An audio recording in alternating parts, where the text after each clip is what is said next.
është fakti që tani më jemi në fazën e jetësimit të një zotimit hershëm që unë kam marrë përpara jush për të mundësuar votën e emigrantëve, votën e shqiptarëve të Europës dhe të parë botës që duhet marrin pjesë në procesin zgjedhor.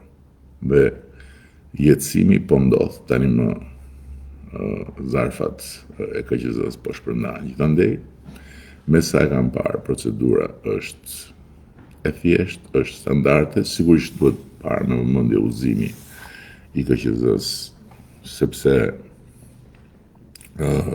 është mirë të kuptohen sa gjëra shumë të thjeshta. Keni parasysh që vendoset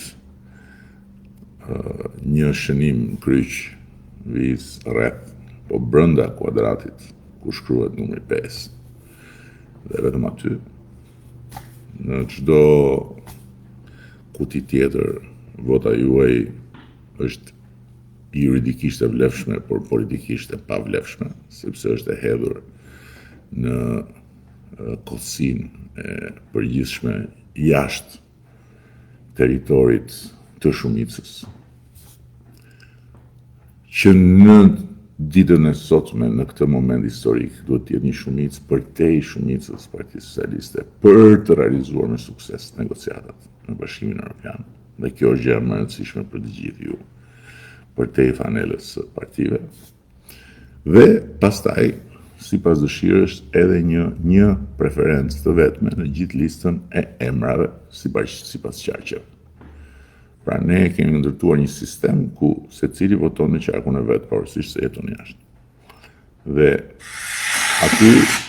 aty shënon, ç'është ndodhi? Aty shënon që jemi në kushtet e çka kam